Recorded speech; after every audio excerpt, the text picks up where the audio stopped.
réponse. Hein. Il fallait pas poser la question, tout simplement. Oui, tout simplement.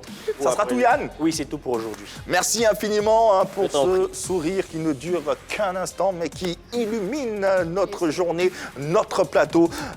Merci pour ces deux beaux tableaux qui nous permettent de déballer nos sujets. Le premier, en l'occurrence, qui s'intéresse à Rokia Traoré. Rokia Traoré, cette star malienne, star de la chanson, qui, malgré une interdiction de quitter le territoire français, a pu regagner le Mali, sa terre natale. Une enquête signée à Annie France.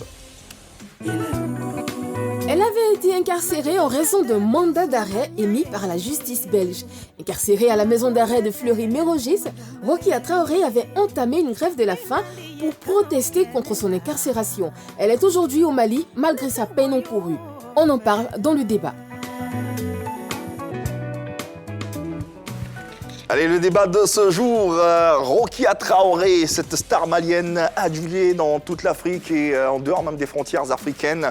On en parle avec nos chroniqueurs autour de la table qui retournent au Mali malgré une interdiction de quitter la France. Alors, selon vous, est-ce qu'elle a bien agi ou non? Oui, moi je pense qu'elle a bien agi. Alors bien sûr, il ne faut pas se soustraire à la justice. De toute évidence, ce n'est pas l'acte le plus recommandé. Je pense que des fois, il faut poser des actes forts pour changer les choses. Je pense qu'elle a été injustement détenue depuis mars. Elle a dû faire une grève de la faim juste pour que sa voix puisse être entendue, pour que la justice puisse être enfin de son côté. Ça a été compliqué et elle a été mise en liberté, mais c'était une liberté sous condition. Elle devait être rendue à la justice belge, qui, on le sait, jusqu'à présent n'a pas été si impartiale que ça. Elle allait être condamnée. 5 ans de prison, ce n'est pas rien. Elle lutte pour sa fille, pour être avec elle, pour lui donner l'éducation qu'elle a fait jusqu'aujourd'hui. Et je pense qu'elle n'avait pas le choix parce que Kenneth Felino, qui est son avocat, avait pratiquement épuisé toutes ses cartes. Il devait se pourvoir en cassation et on sait que c'est le dernier degré, c'est la dernière juridiction. Si elle est condamnée, elle ne peut plus, comment dire ça, elle ne peut plus être libre. Voilà, elle ne peut plus être libre et il n'y a pas d'autres juridictions, c'est la dernière. Donc elle n'avait pas le choix, je pense qu'elle a fui. Mais c'était pour la bonne cause et moi je suis d'accord avec ça. D'accord avec ça, on entend bien. Hein. On rappelle qu'elle a été placée fin mars sous contrôle judiciaire avec interdiction de quitter le territoire dans le cadre d'une procédure liée à la garde de sa fille. Donc malgré tout, elle a réussi à quitter la France pour se rendre au Mali où elle est aujourd'hui. Marie-Dominique, pour elle a bien agi. Qui pense qu'il y a un autre avis sur le plateau? Ben moi. Alors, tout simplement parce que je pense que sa décision fait preuve de fébrilité et d'impatience. Ça fait un moment que Rokia Traoré est poursuivi par la justice. Il y a un mandat d'arrêt européen qui plane sur sa tête. C'est un peu comme une épée de Damoclès qui plane sur sa tête. De toute façon, il y aura une issue, qu'elle soit favorable ou défavorable, il y aura une issue. Elle pourra faire appel encore une fois. Donc, je ne vois pas pourquoi et je ne comprends pas pourquoi on devrait fuir une justice et aller... pardon ? Non, en fait, c'est plus possible, elle ne peut plus faire appel. Justement, si elle a déjà eu jugement en deuxième. Donc, dans ce cas, tu te soumets à la justice, quel que soit ce qui va se passer, tu te soumets à la justice. En plus, son avocat Kenneth Felino. Voilà, Felino, tu l'as dit tout à l'heure, qui est un très bon avocat, je ne doute pas de sa compétence, mais qui a mes pieds liés et qui regarde sa cliente qui s'évapore, j'hésite, dans la nature, je suis désolée, qui s'évapore dans la nature et qui atterrit dans un autre pays. Bon, Marie-Dominique dit que la justice belge était impartiale. Je ne pense pas que la justice malienne soit partiale. Dans ce cas-là, je ne pense pas que la justice malienne prenne forcément le parti de Rokia. Donc moi, je pense, à mon humble avis, qu'elle aurait mieux fait de rester, de subir sa peine et de rester là où on l'avait condamnée, tout simplement. En fait, rapidement, ce que je voulais dire, c'est que la justice belge, justement, elle n'a pas été impartiale. Normalement, elle devait être impartiale, mais ça n'a pas été le cas. Et puis, en ce qui concerne la justice malienne, il faut savoir qu'elle a déjà accordé, elle a jugé, la même affaire a été traitée au Mali, et elle a accordé la garde exclusive à la fille à Rokia, la garde de l'enfant. Donc, il n'y avait aucun problème. Justement, Rokia allait au Mali, justement, pour faire appliquer la loi. D'accord. Donc, il n'y a aucun problème, normalement. Mais elle est allée au Mali, comment elle s'est enfuie, en fait? Oui, parce qu'elle était obligée. Non, mais ce que je dis, normalement, il ne faut pas se soustraire à la justice. Mais quand tu es obligé, à un moment donné, il faut faire quelque chose. Donc on fuit. Bah oui, Bah on non, je fuit suis parce désolée. qu'on Ah fuit non. parce qu'on est dans un système qui ne nous aide pas, on est dans un système qui ne nous accompagne pas, alors qu'il n'a aucun élément contre nous. On le sait depuis le début qu'il y a vice de forme. Les tribunaux belges n'étaient pas compétents, mais ils se sont entêtés. Quand on saisit un tribunal et qu'il n'est pas compétent, il doit le dire. Monsieur, vous m'avez saisi, mais je ne suis pas compétent. Je n'ai pas la compétence. Et la compétence territoriale, elle était attribuée au Mali. D'accord. Que ce soit la législation belge, française et malienne, ils sont tous d'accord là-dessus. Ils disent la même chose. Le tribunal compétent, c'est celui du lieu d'habitation de l'enfant. D'accord. Et l'enfant n'habite pas en Belgique. Je suis Comment d'accord. ça se fait que le tribunal belge se saisisse de cette affaire-là? Bon, il a été saisi par le mari. Par le mari, Comment exactement. ça se fait qu'il juge de cette affaire alors qu'il n'est pas compétent? C'est là qu'il y a un gros problème. À côté de ça, Est-ce que la justice malienne sera aussi partiale que tu le penses ou le dis ou bah, déjà, il faudrait qu'elle soit saisie. Elle a été saisie. Voilà. Et je pense que pour savoir si elle est partiale ou pas, il faut aller dans le fond de l'affaire. Au fond, c'est une femme qui s'occupe de l'enfant depuis très longtemps, depuis D'accord. 4 ans, je pense. Son père n'a jamais participé. Il a dit lui-même à la première audience, quand elle a été convoquée, qu'il n'avait pas les moyens de s'occuper de l'enfant. Donc, à quel moment on accorde la garde d'un enfant à un père qui dit lui-même qu'il ne peut pas s'occuper de l'enfant, un père qui n'a pas été là pendant 4 ans? Mais c'est clair, ça saute aux yeux que cette justice-là, elle n'est pas impartiale. Non, mais Marie-Dominique, ce que tu ressens, c'est l'impartialité de la justice. En même temps, tu nous sors une parodie de justice. Parce que tu es en train de dire depuis tout à l'heure que la justice belge n'a pas les capacités de se charger de ce dossier-là. Alors, si le père a été reconnu incapable de prendre soin d'une petite fille et que la fille est remise à sa mère, il y a eu quand même un temps. Il y a eu quand même un temps où le monsieur a eu le temps de se reposer, de reposer ses esprits et de prendre conscience de son rôle de père qu'il devra jouer dans la vie de sa fille. Qu'il devrait, jouer dans la vie de sa fille. Voilà. Donc, je pense que c'est en connaissance de cause qu'il s'est levé et qu'il a décidé de porter plainte et de traduire Rokia Traoré devant la justice qu'il juge pour compétente. séquestration et kidnapping. Et prise d'otage, s'il te plaît. d'otage. Merci De de sa rajouter propre cela. fille. C'est très important. De Ah, sa oui, propre quand même. fille. C'est tellement Mais- gros. c'est des- Tellement gros. Ça peut être gros ou pas, mais c'est des choses qui existent. C'est des choses qui existent. Oui. Une On fille n'est pas en dont train de parler. tu t'occupes Oui, une fille dont tu 4 t'occupes. ans. Si le père se rend compte qu'il n'a pas le droit de voir sa fille et que tu t'en occupes depuis 4 ans, Bah et si, que justement, tu il es avait le droit strict. de la voir. Voilà, justement, mais tu es strict, tu poses les balises, tu poses des barrières parce que tu as la garde exclusive. Je suis tout à fait d'accord avec ça parce que c'est toi qui as la garde exclusive. Mais en ce moment-là, tu fais passer le père pour le bourreau. Voilà pourquoi je m'insurge. Tu fais passer le père pour le bourreau comme s'il n'avait pas son rôle à jouer, comme s'il n'avait pas son mot à dire dans cette histoire d'éducation de l'enfant. Allez, le débat, un bout d'entrée de jeu avec nos chers chroniqueurs, ce qui n'est pas plus mal. Je sens Eunice Zounon et Yann Cédric impatients d'intervenir, mais vous aurez le temps pour nous d'avoir une priorité au direct avec nos téléspectateurs également qui s'activent au standard de la 3 et qui voudraient agir. Si vous avez envie de participer à ce débat, une seule façon de le faire, votre numéro de téléphone WhatsApp sur le profil Facebook et puis naturellement vous serez en direct comme l'a fait Chris Bonan. Il est logisticien et on va lui poser la question suivante. Est-ce que selon lui la chanteuse a-t-elle bien agi ou non? Bonjour Chris. Bonjour à tous, je suis Chris. J'interviens rapidement sur l'affaire Rokia Traoré. Alors, concernant son retour au Mali, est-ce que c'était une chose judicieuse à faire?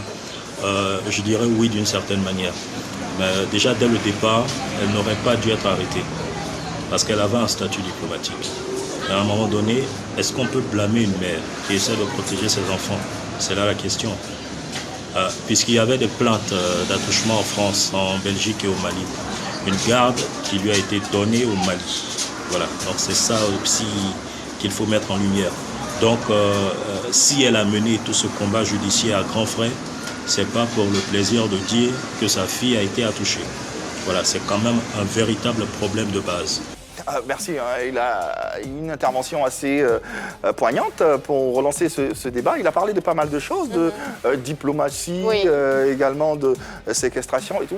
Oui, tu voudrais Je sais pas, je pense qu'elle bénéficie je pense qu'elle ne bénéficie même plus de l'immunité diplomatique. Elle est diplomate à la base elle-même. Oui, justement, elle est diplomate de bonne volonté au HCR. Donc je pense pas qu'elle. Je sais pas trop. Je pense que ce sais pas, qu'on ouais. est en train de faire en ce moment, c'est d'essayer de mettre un peu la lumière sur la véritable juridiction qui est compétente pour régler cette affaire. Parce que Il a dit tout à l'heure dans sa vidéo. Elle dit qu'elle affirme que cette juridiction est compétente ou pas. Parce que en fonction de ses sensibilités à elle? Non, pas forcément ses sensibilités à elle, mais en fonction des clauses judiciaires. Elle a déjà déposé 3 plaintes. Il n'y a que la juridiction malienne qui s'est prononcée de manière favorable sur cette question. Après, quand on regarde les plaintes déposées en Belgique, l'affaire a été classée sans suite en faveur de Yann Gossen. Ensuite, en France, il n'y a pas eu de propos, il n'y a pas eu de verdict à ce niveau. Et si Rokia aujourd'hui s'enfuit après la grève de la faim et aujourd'hui une fuite, je pense que ce sont des systèmes mis en place par elle pour justement dénoncer les failles du système judiciaire européen. Et donc aujourd'hui, elle se retrouve au Mali parce que c'est la juridiction qui est compétente et en plus c'est une mère. Je pense qu'après, à un moment donné, il faut faire taire un peu tous ces thèmes juridiques-là et puis il faut penser à la sensibilité d'une mère. Il faut penser à ce qu'elle ressent en fait. C'est sa fille qui est en train d'être traînée ça et là. Donc elle a le souci de se retrouver avec sa fille dans l'environnement qui lui est adéquat. On ne peut pas reprocher à une mère de justement trop aimer son enfant pour la défendre. Et puis l'Europe est très hostile pour elle. Elle ne peut pas rester là-bas parce qu'il y a une menace imminente de prison. Comme Marie-Dominique l'a dit, c'était en cassation. Si aujourd'hui elle a pu se dérober, je dis bien, je pèse bien mes mots, si elle a pu se dérober, c'est bien parce que justement c'est le Mali qui peut lui accorder une certaine paix, une certaine tranquillité. Donc c'est tout à fait normal pour moi qu'elle se retrouve. Donc c'est des raisons pour elle de fuir. Tout à fait. Excusez-moi, c'est pas ça qu'on appelle yeux, voix, bagage qui est lourd, mais c'est Bella qui fait semblant de soulever là. Non mais c'est ça, ou bien on dit, nul n'est au-dessus de la loi. La loi a dit de ne pas quitter le territoire. Donc, si tu as quitté le territoire, tu sais sur quoi tu comptes. En tout cas, les contacts sur lesquels elle compte là, moi, j'en ai besoin, on n'a qu'à me dire. Tu vas faire enfant et blanc. Moi, je fuis aussi. Ah, je vais fuir. Alors, on va marquer une pause avec une compile de celle dont on parle, Rokia Traoré, chanteuse malienne de talent, à travers de belles balades et de belles envolées qu'on vous propose en images. Rokia Traoré retourne dans son Mali natal malgré l'interdiction de quitter la France. On en reparle dans quelques instants. Le temps pour nous de vous libeller le deuxième sujet de ce numéro de PPLK qui aura lieu dans la deuxième partie d'émission qui s'intéresse au clash, au retour du clash dans le coupé-décalé. Est-ce nécessaire ou pas? Les chanteurs du coupé-décalé ont-ils réellement besoin de clash pour exister? On en parlera avec autour de la table, avec la présence du communicateur influenceur Juste Crépin Gondo qui sera des nôtres pour pousser le débat. En attendant l'axe de ce premier sujet concernant Rokia, l'affaire Rokia Traoré, est-ce que les arguments qu'elle évoque tiennent la route, sont aussi solides? Pardon, moi je pense que oui.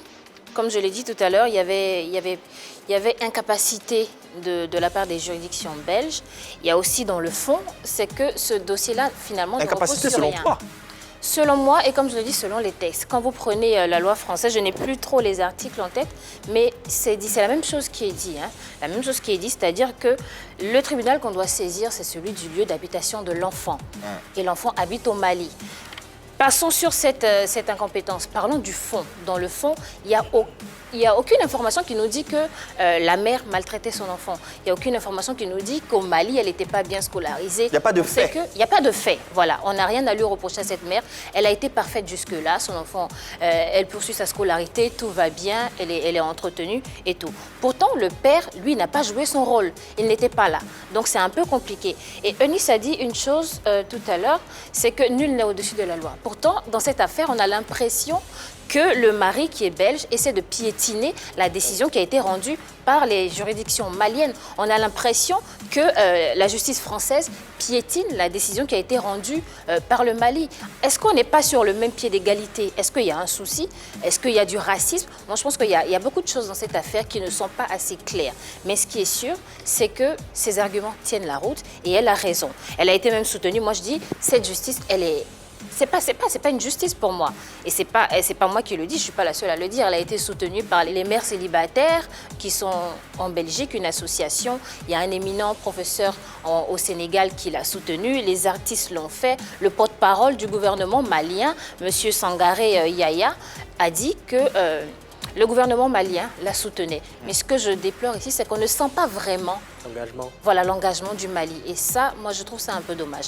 Parce que ça aurait été un artiste français détenu au Mali, on est sûr que le gouvernement français allait prendre les choses en main et on n'allait pas arriver à ce qu'on voit aujourd'hui. Exactement. Alors, je pense que le Mali a pris les choses en main parce que le gouvernement malien a joué sa partition, diplomatique pour tenter d'apaiser les différentes parties.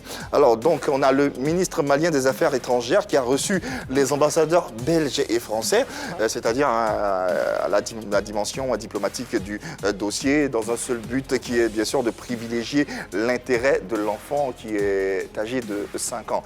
Marie-Dominique a parlé d'inégalité. Est-ce que c'est ça? Ça sous-entend pas une forme de racisme qui pourrait être dévoilée ou Elle a parlé, oui, effectivement, non pas seulement d'inégalité, mais elle a parlé de racisme aussi. Moi, je pense que faut pas vite aller en besogne, il ne faut pas vite tout de suite cocher la case racisme parce qu'on est en face d'un couple, d'un ex-couple mix, une noire et un blanc, et un caucasien. Alors, l'histoire de Rokia Traoré, tout le monde le sait, Yann Cédric l'a très bien dit, c'est une maman qui se soucie de son enfant, qui se soucie du bien-être de sa fille. Mais est-ce qu'on a pensé à ce que sa fille aussi pourrait penser de sa maman? Une maman qui fuit la justice, quelle image elle donne à sa fille, à son enfant? On est en train de parler... C'est l'image d'une mère qui se bat pour sa fille, justement. Je ne suis pas d'accord. On ne protège pas son enfant en restant en prison pendant 5 ans. Oui, mais bon, quand on se bat, on ne se soustrait pas à la justice, d'accord? On décèle les failles de la justice, on décèle les failles de tout le processus judiciaire et on trouve un avocat habilité, qui est bon, qui est fort, pour pouvoir passer à travers ces mailles-là et me faire sortir même avant 5 ans. Voilà de quoi il s'agit, voilà ce qu'il en ressort, et voilà ce qui devrait... Pardon. Annie, à sa place, en tant que mère, tu aurais fait, si tu avais la possibilité de... Je me serais battue jusqu'au bout, mais je n'aurais pas fui la justice. Ouais. Je pense que non, parce que... c'est son avis, elle a su. Après, Rokia a reçu la menace de son premier époux, de son premier ex-époux, qui lui a dit, si tu retournes en prison, je t'arrache la garde du premier enfant. Donc, vous voyez, une mère qui va venir... C'est pour ça qu'elle a fui. Maintenant, tant qu'elle peut faire tout ce qu'elle peut pour essayer de se dérober de la justice, qu'elle le fasse. Il y a eu la grève de la faim. Aujourd'hui, la fuite. Demain, il faut qu'elle fasse autre chose. On est de cœur avec elle. Il faut qu'elle fasse tout ce qu'elle doit faire pour protéger ses enfants. Dis-nous pour terminer. C'est ça, là, quand on vous parle, vous n'écoutez. Je veux faire un enfant avec blanc, je veux faire avec les femmes, mes soeurs, vous voulez la voir, c'est ça. Je veux faire un enfant avec blanc. Allez, faites enfant. Allez, on va refermer ce sujet. Malheureusement, le temps qui nous a imparti arrive à sa fin avec la petite histoire rapportée par Yann Cédric. Oui, la petite histoire. Pourquoi Rokia Traoré a la tête rasée? Et elle donne les raisons. Son look avec la tête dégarnie a suscité la polémique sur la toile. Et à cette question, elle répond, ce n'est pas nouveau. Ceux qui me connaissent savent que je ne suis pas à l'aise avec les tresses. Et de plus, ça me va très bien. Je fais ce look pour indiquer aux gens de s'intéresser à tout ce qui est important pour eux dans la vie que des futilités. Voilà la raison pour laquelle Rokia Traoré a la tête dégarnie. Ben voilà, une femme engagée, voilà, à qui on souhaite tout le bonheur du monde. Le plus important, c'est que les avocats trouvent une solution juste et équilibrée pour le bonheur de cette fillette âgée de 5 ans qui a besoin de grandir dans de meilleures conditions. Dans quelques instants, le deuxième sujet de ce numéro 2, PPLK. Après un moment d'accalmie, les clashs font leur retour en force dans le coupé-décalé. On en saura un peu plus en compagnie du communicateur influenceur Juste Crépin Gondo qui sera avec nous dans quelques instants. Le temps pour nous de vous demander d'aller vous laver les mains, de tenir compte des mesures barrières universelles concernant la Covid-19 et on se retrouve juste après la pub dans PPLK.